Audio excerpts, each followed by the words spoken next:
नमस्कार, मी सय्यद हारून अली, दैनिक लोकफन न्यूजमध्ये आपल्या स्वागत आहे।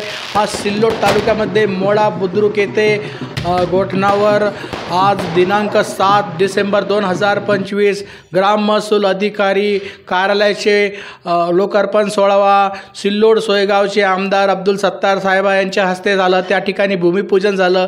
त्यावेळेस भराडी महसूल मंडळ अधिकारी RP माने मॅडम, सिल्लोडचे मंडळ अधिकारी ताटे साहेब आणि तिथले स्थानिक मोड्याचे तलाठी आप्पा अक्षय घाटेकर आणि त्याच ठिकाणी असताना कार्यक्रमाच्या प्रमुख पाहुणे म्हणून खूप सारे गावकरी मंडळी होते।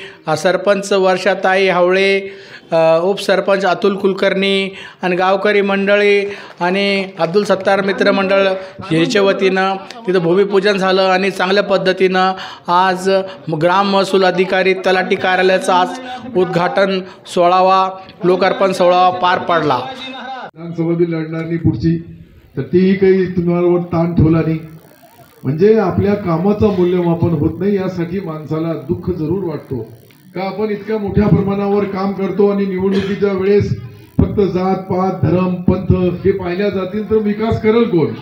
आम्हाला असं करावंच लागत, जो विकास करत नाही त्याला जास्त मतं मिळत असतात तर आपण बी विकास नाही करायचा, आपल्याला जास्त मिळतील। साधा आणि सिंपल अभ्यास आहे। त्या साध्या मार्च मध्ये नवीन बजेट आणि नवीन बजेटमध्ये राहिलेल्या कामाला निधी उपलब्ध करून देणे, गावाच्या विकासासाठी शेवटी विकास हा न थांबणारा असा रथ आहे का एक काम केलं का दुसरा काम समोर येतो, दुसरा केलं का तिसरा समोर येतो आणि सर्व बहिणींच्या असेल, बांधवांच्या असेल, गावकऱ्यांच्या असेल, बंद करू भैया ज्या ज्या वेळेस राजकारण येतो, समाजकारण येतो, हिंदू धर्माने आपल्या हिंदू धर्माची पूजा पाठ धार्मिक विधी जरूर पुरी करायला पाहिजे, बौद्धांनी बौद्धाची करायला पाहिजे, बाकी मुस्लिम असेल, तेली माळी कोळी धनगर जे जे छोटे मोठ्या जाती आहेत त्यांनी आपापल्या